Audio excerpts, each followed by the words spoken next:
Panchayat times में आपका हार्दिक स्वागत है। हरियाणा दिवस के अवसर पर आज हमारे साथ एक खास मेहमान हैं। हम उनसे बात करेंगे हरियाणा में वो कौन से मुद्दे हैं जिसको लेके आजकल सबकी नज़रें हरियाणा पे है। जैसा कि आप जानते हैं कि हरियाणा में बीजेपी सरकार को बने 4 साल हो गए हैं। ऐसे में बीजेपी सरकार और संगठन के बारे में हमसे बात करने के लिए हरियाणा बीजेपी के अध्यक्ष सुभाष बराला जी मौजूद हैं। आपका बहुत बहुत स्वागत है। धन्यवाद। आज हरियाणा दिवस है जी। हम चाहते हैं कि आप हरियाणा दिवस को लेके हरियाणा की जनता को कुछ कहें, उसके बाद हम लोग सवाल जवाब को आगे बढ़ाते हैं। सबसे पहले तो मैं हरियाणा दिवस की सभी हरियाणा वासियों को बहुत बहुत बधाई देता हूं और ईश्वर के चरणों में प्रार्थना करता हूं कि इस नए साल में, यानी कि हमारे लिए आज से एक नया हरियाणा के संदर्भ में नया साल शुरू हो रहा है, ये नया साल सब हरियाणा वासियों के लिए मंगलकारी हो और इस नए साल में हम लोग नई ऊंचाइयों को छुएं। और जिस प्रकार से हमारी सरकार ने इस 4 साल के अंदर जो बहुत ही एक महत्वपूर्ण काम हरियाणा प्रदेश में किए हैं, जिसमें हरियाणा प्रदेश में एक साफ सुथरा शासन, हरियाणा प्रदेश से जो भ्रष्टाचार है उससे मुक्ति, सबका साथ सबका विकास के नारे को सार्थक करना, ऐसी बहुत सारी जो चीज़ें हैं इस नए साल में उनको हम और ज़्यादा गति देने में कामयाब हैं। पिछले 4 साल आपकी सरकार को हो गए हैं, आप लोगों की बड़ी उपलब्धियां क्या हैं?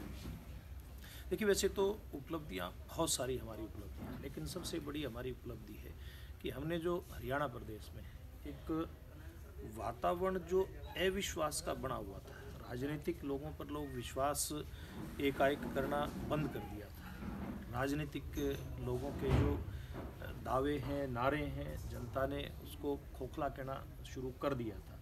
तो हमने जो 4 साल के अंदर जिस प्रकार से हमने काम किया, उसमें क्षेत्रवाद का आधार जो पहले रहता था कामकाज के मामले में, उसको हमने ख़त्म किया। भ्रष्टाचार को हमने ख़त्म किया। जो भाई भतीजावाद की एक राजनीति हरियाणा प्रदेश में होती थी, यानी कि परिवारवाद होता था, उसको हमने ख़त्म किया। और मोटे तौर पे भ्रष्टाचार के ऊपर लगाम हरियाणा प्रदेश में लगी है। तो मैं समझता हूँ ये जो एक हमने विश्वास का जो एक वातावरण हरियाणा प्रदेश में इन 4 सालों में स्थापित किया है, ये हमारी सबसे बड़ी उपलब्धि है। ये तो रही सरकार की बात। चूंकि आप भाजपा के प्रदेश अध्यक्ष हैं, ऐसे में संगठन के लिहाज से सवाल आपसे बनता है कि बतौर भाजपा अध्यक्ष आपकी बड़ी उपलब्धियां क्या हैं? देखिए, सबसे बड़ी उपलब्धि हमारी, क्योंकि पहली बार हरियाणा प्रदेश में भारतीय जनता पार्टी की सरकार आई। सरकार और संगठन में जिस प्रकार का तालमेल होना चाहिए, वो शुरू दिन से लेकर के और आज तक बहुत गजब के तालमेल के साथ हम सरकार के साथ चल रहे हैं। एक बड़ी उपलब्धि मैं इसको मानता हूँ। दूसरा, जैसे हमारा संगठन, हमने सदस्यता शुरू की। सदस्यता का अभियान शुरू से ही, जब मैं पार्टी का अध्यक्ष बना उसके बाद से शुरू हो गया था। तो आज 32 लाख के आसपास हमारी पार्टी के हरियाणा प्रदेश में साधारण सदस्य हैं। और ऐसे सब सदस्यों को लेकर के हमने जो हमारी बूथ इकाई से लेकर के प्रदेश की इकाई की हमने रचना की। ऐसे हजारों कार्यकर्ताओं का प्रशिक्षण हमने इस दौर में किया। और जो सरकार की उपलब्धियां हैं, केंद्र सरकार की उपलब्धियां हैं, प्रदेश सरकार की उपलब्धियां हैं, जिसमें विकास की योजनाएं भी जिसमें शामिल हैं, जिसमें जो जन कल्याण की नीतियां हैं वो भी उसमें शामिल हैं, उनको ठीक प्रकार से जनता तक लेकर के हम जाएं, एक ये हमारी संगठन के नाते बहुत बड़ी इसमें उपलब्धि है। और दूसरा, सरकार के जो विकास के काम चलते हैं, दूसरी योजनाएं जो चलती हैं, उनके ऊपर निगरानी रखने के लिए हमने हर स्तर पे निगरानी समितियां हमने गठित की हैं। वो सरकार का जो कामकाज जो रहता है फील्ड में, डेवलपमेंट के काम हैं, उनकी निगरानी करने का काम करते हैं, जिसके कारण से जो काम की क्वालिटी है वो सुधर करके आई है। और एक जो हमारी बड़ी जो उपलब्धि में जिसको कहना चाहूँगा, जनता के बीच में और सरकार के बीच में जो एक कड़ी का काम एक संगठन को करना चाहिए, वो हमारा कार्यकर्ता बखूबी उसको करता हुआ आ रहा है। कहीं कोई इसमें कभी भी हमने गैप इसके अंदर महसूस नहीं किया, जो हमारी एक बहुत बड़ी उपलब्धि है। तो ऐसी बहुत सारी बातें मैं आपके सम्मुख रख सकता हूँ, लेकिन प्रमुख इस प्रकार की बात है। जी जी। एक बात और भी आ रही है कि जनता की उपलब्धियों को बताने के लिए विभिन्न विधायक पद यात्रा भी कर रहे हैं। लोगों का ऐसा कहना है कि उस पद यात्रा में वो जो जन समर्थन आपको सरकार में आने को मिला था अब नहीं मिल रहा है, क्या ऐसा है क्या? देखिए, मुझे नहीं लगता कि इसमें कहीं कोई सच्चाई है। ये किसी ने अपने मन की बात कहीं कोई किसी ने कही होगी, वरना तो सभी 90 विधानसभा क्षेत्रों में हमारे नेताओं ने, विधायकों ने जो इस प्रकार की पदयात्राएं की हैं, मैंने भी की हैं, मैंने अपनी विधानसभा में की है, दूसरी विधानसभाओं में भी की है। जो रिस्पॉन्स, जो एक जनता का इसके प्रति जो लगाव इस यात्रा के दौरान देखने को मिला है, मुझे नहीं लगता कि पहले किसी कार्यक्रम में इस प्रकार का किसी को मिला हो। और ये हमने बहुत थोड़े दिन के लिए कार्यक्रम शुरू किया था। हमारे विधायकों ने, ज़्यादातर विधायकों ने और अन्य हमारे वरिष्ठ नेताओं ने इसको आग्रह करके, जो हमने 15 दिन के लिए सोचा था, इसको कहा भी हमें पूरा महीना ये यात्राएं करने की इजाज़त दी जाए, और बल्कि इसके बाद भी कुछ लोग तो इसके बाद भी इन यात्राओं को चालू रखना चाहते हैं।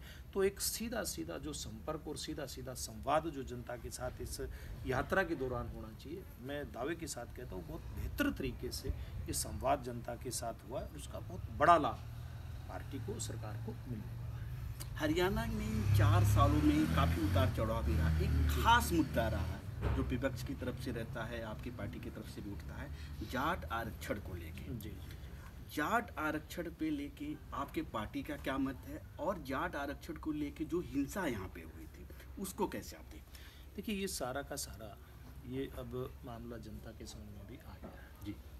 कि ये जो आंदोलन था केवल ये आरक्षण के लिए आंदोलन नहीं था। ये एक जो सरकार हरियाणा प्रदेश में, जिसने एक इस प्रकार की राजनीतिक संस्कृति हरियाणा में जो स्थापित हो चुकी थी, जिसकी चर्चा मैंने पहले की, उसको बदलने के लिए जिस प्रकार से काम शुरू किया, जिस प्रकार से उसमें हमने सफलता पाई, लोगों ने बहुत थोड़े समय में हमारी सरकार के प्रति, हमारे मुख्यमंत्री के प्रति जिस प्रकार का विश्वास व्यक्त करना शुरू किया, उसके कारण से जो विपक्षी दल है उनके अंदर हलचल है। उनको लगा कि इस प्रकार की सरकार हरियाणा प्रदेश में आई है, कि इस प्रकार के मुख्यमंत्री हरियाणा प्रदेश में बने हैं, जो जनता का इतने थोड़े समय में अपने प्रति विश्वास बहाल करते हैं। और उस कारण से बहुत सारे लोगों ने पर्दे के पीछे से, और धीरे धीरे पर्दा उठा भी है, और बड़े बड़े नेताओं की भूमिका उसके अंदर सामने भी आई है। ये कोई आरक्षण आंदोलन का तो वो मामला नहीं था, ये तो हमारी सरकार को विपक्षी लोगों द्वारा अस्थिर करने का एक इस प्रकार का वो था, प्रयास था, जो बिल्कुल पूरी तरह से असफल हुआ। उसमें निश्चित रूप से हरियाणा में बहुत नुकसान हुआ, हमारा भाईचारा उसके अंदर बहुत खराब हुआ। लेकिन उसके बाद से लेकर के अब तक जिस प्रकार से हम सब लोगों ने मिलकर के, हमारी पार्टी की टीम ने और सरकार में मुख्यमंत्री जी के नेतृत्व में सब लोगों ने जिस प्रकार से काम किया है, पुनः उस विश्वास जो टूटता उसमें दिखाई दे रहा था, उसको मैंने बहाल किया है। और आज हरियाणा में सब लोग पूरी तरह से भाईचारे के साथ रहते हैं। हरियाणा की जब बात होती है तो पूरे देश को भी इस पर नाज है कि आज हरियाणा के खिलाड़ी पूरी दुनिया में देश का नाम रोशन कर रहे हैं। पिछली सरकार कहती है कि उसकी जो योजनाएं हैं उसकी बदौलत संभव हुआ। पिछले 4 सालों में हरियाणा के खिलाड़ियों के लिए आपकी सरकार ने क्या किया है? देखिए, जो लोग हैं दूसरी सरकार, जो पहले सरकार जिन लोगों की थी, दूसरे दल के लोग हैं, वो तो ये भी कहते हैं कि ये देश उनकी बपोती है। वो इस बात को मानने के लिए तैयार नहीं है कि विकास एक सतत प्रक्रिया के चलते होता है, और इस प्रकार की जो योजनाएं होती हैं, पूर्व में भी इस सरकार की कुछ योजनाएं थी, लेकिन हमारी सरकार में चाहे पूर्व की योजनाएं हों, उसमें से जो भी अच्छा था हमने उसको कभी ठुकराया नहीं। किसी ने भी कोई अच्छा काम किया हुआ, लेकिन और उसमें बेहतर करते हुए हमारी सरकार आगे बढ़ी है।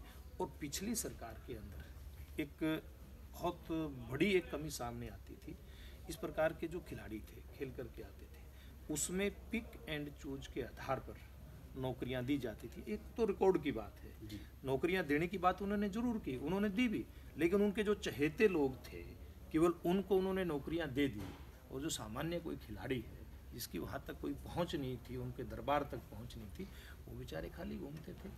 और जहाँ तक नगद राशि देने की बात है, हमारी सरकार ने कई गुना बढ़ करके तो उनको नगद राशि देने का काम किया। और जो भी खेल खेल करके आता है खिलाड़ी, जिस भी इवेंट में वो कोई मेडल लेकर के आता है, उनको योग्यता के आधार पर और बराबरी के आधार पर, कहीं कोई भेदभाव इसमें नहीं किया जाता। ये काम हमारी सरकार ने बहुत बेहतर तरीके से किया। और निचले स्तर से जो खेल नर्सरियाँ जिस प्रकार से विकसित होनी चाहिए थी, वो हमारी सरकार ने उसकी शुरुआत बेहतर तरीके से की। और हरियाणा के गांव में व्यायामशालाएं खोल करके, कुछ खेल के स्टेडियम नए बना करके, और वहाँ से अच्छी एक नीचे से एक इस प्रकार की पौध खिलाड़ियों की तैयार होकर के आए। इस बात का बहुत एक सफल प्रयास हमारी सरकार ने किया है। और हमारी सरकार की नीति के कारण से खिलाड़ियों का जो मनोबल बढ़ा है। निश्चित रूप से खिलाड़ी कोई मेडल लेकर के आता है, उसकी अपनी शारीरिक क्षमता होती है, उसकी बौद्धिक क्षमता होती है, उसके आधार पर। लेकिन सरकार जिस प्रकार का एक वातावरण देती है, उस वातावरण का बहुत बड़ा उसके पीछे एक कारण होता है, उसके खेल के पीछे, उसकी जीत के पीछे। तो हमारी सरकार ने वो वातावरण उनको देने का काम किया है। सर, जब बात हरियाणा की आती है तो एक तरफ हम ये भी देखते हैं कि यहाँ लड़कियों की घटती संख्या और महिलाओं के प्रति होने वाली हिंसा भी सुर्खियों में रहती है। इसको दूर करने के लिए आपकी सरकार ने क्या किया है? देखिए, जहाँ तक लिंगानुपात की बात है, निश्चित रूप से हरियाणा प्रदेश में जो बेटे और बेटियों की जन्म दर है, उसमें एक भारी अंतर था। जहाँ 100 बेटे पैदा हो रहे थे, वहाँ लगभग 835-37 के आसपास बेटियाँ पैदा हो रही थी। इसको ठीक करने के लिए खुद प्रधानमंत्री जी को, नरेंद्र मोदी जी को, पानीपत में एक 2015 में शायद 11 जनवरी तारीख थी, आकर के बड़ी जनसभा करके और हरियाणा की जनता से उसकी अपील करनी पड़ी थी। लेकिन हरियाणा की जनता ने और मुख्यमंत्री जी के प्रयास से इस सब ने एक तालमेल बैठा करके जिस प्रकार का एक प्रयास किया, बहुत सफल वो प्रयास हुआ। हॉस्पिटल में और में जहाँ जिस प्रकार से अवैध रूप से बहुत सारी गतिविधियाँ इस प्रकार की चलती थी, उनको एक तरफ जहाँ रोकने का काम किया, वहाँ मुख्यमंत्री जी के नेतृत्व में हमारी पूरी टीम हरियाणा की जनता को इसके जो दुष्प्रभाव हैं वो समझाने में पूरी तरह से कामयाब हुए। और आज इस प्रकार का वातावरण बना कि 1000 बेटों के पीछे 930 से ज़्यादा बेटियों की जन्म दर आज निकल करके आई है, जो एक बहुत अच्छा एक अनुपात में कह सकता हूँ पिछले के मुकाबले है। इसमें जब इतने उसके आसपास आ जाते हैं तो इसके बाद तो फिर तेज़ी से जो सुधार आया है वो और तेज़ गति के साथ एक संतुलन जिसके कारण से बने, उस स्तर पे सारा कुछ ही आ जाएगा। और जहाँ तक महिलाओं की सुरक्षा की बात है जी, आज हर जिला के अंदर महिलाओं की सुरक्षा के लिए महिलाओं के थाने जो महिलाओं के द्वारा ही संचालित होते हैं वो खोले गए हैं। और जहाँ कहीं भी इस प्रकार का कोई अपराध होता है, किसी भी अपराधी को कहीं कोई राजनीतिक संरक्षण इस राज्य में मिलता नहीं है। और जो भी कहीं इस प्रकार का अपराध करता है, निश्चित रूप से पुलिस उसके ऊपर सख्त से सख्त कार्रवाई करती है। अच्छा, सरकार का कामकाज इतना बेहतर है तो आजकल देखने में आ रहा है कि विभिन्न कर्मचारी संगठन, खासकर रोडवेज कर्मचारी इतने दिनों से हड़ताल पे हैं।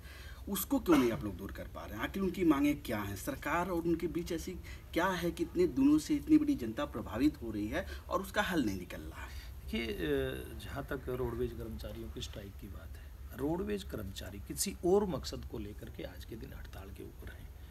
अगर जनता के हित की बात होती है तो सरकार एक पॉलिसी के तहत कुछ प्राइवेट बसों को लेकर के आ रही है और वो भी इस बेड़े के अंदर शामिल होंगे।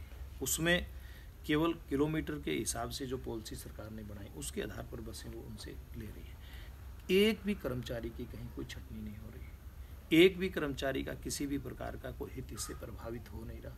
बल्कि ये सरकार आने के बाद पूर्व की सरकारों के मुकाबले हमारी सरकार ने रोडवेज में हर वर्ग के कर्मचारी को बेहतर सुविधाएं देने का काम किया है। और जहाँ तक रोडवेज की बात है, इसमें कुछ प्राइवेट जैसे मैंने कहा बसें आ रही हैं, तो लगभग 350 के आसपास सरकारी बसें भी इस बेड़े के अंदर शामिल हों, ये प्रक्रिया भी जारी है। तो ये जो हड़ताल है ये मुझे लगता है कोई किसी के हित में नहीं है, ना तो ये कर्मचारी के हित में, ना इसमें कहीं जनता का हित कहीं कोई प्रभावित हो रहा है। अगर इसके कारण से किसी के हित प्रभावित हो रहे हैं तो विपक्षी दलों के हित प्रभावित हो रहे हैं, क्योंकि उनको हमारी सरकार के खिलाफ कोई बात कहने का मौका मिलता नहीं है। और जब इस प्रकार का कहीं किसी का आंदोलन कोई दिखाई देता है तो पर्दे के पीछे से अपने लोगों की एंट्री करवाते हैं और इस तरह के मामले को खराब करने का प्रयास करते हैं। लेकिन मुझे लगता है कि पहले भी कई दौर की बातचीत इनके साथ हुई है, रोडवेज कर्मचारियों के साथ, और लगातार इसके प्रयास जारी हैं और बहुत जल्दी इस समस्या का हल निकल करके आएगा। 1 साल बाद आपको जनता की अदालत में जाना है। जी। 4 साल पहले बहुत उम्मीदों के साथ और भाजपा को पहली बार पूर्ण बहुमत की सरकार हरियाणा में मिली। ऐसे में चुनाव को लेकर आपकी क्या तैयारी है, और बतौर कैप्टन, संगठन के बतौर कैप्टन, आपके अनुसार कि कौन से वो मुद्दे रहने वाले हैं हरियाणा के चुनाव में? आप अपने अनुसार जनता से जो वादे किए हैं उन कौन से वादे आप पूरे किए हैं, और आगे आप किन वादों पे लेके जाएंगे इस चुनाव को? देखिए, जहाँ तक इन 4 साल की बात है, 4 साल हमने पूरे किए हैं और 1 साल अभी चुनाव को बाकी है। हमने इन 4 साल के अंदर जिस प्रकार की एक विश्वास बहाली हरियाणा की जनता में अपने प्रति की है, क्योंकि राजनीतिक दलों के प्रति, जैसे मैंने पहले भी कहा था, विश्वास लोगों का उठ चुका था, तो हमने चाहे वो नौकरी देने का काम हो, मेरिट के आधार पर नौकरियां दी हैं, किसान को उसकी फसल का अच्छा भाव हमने दिया है, किसान की फसल की बिक्री ठीक प्रकार से हो, इस प्रकार के सारे प्रबंध किए हैं।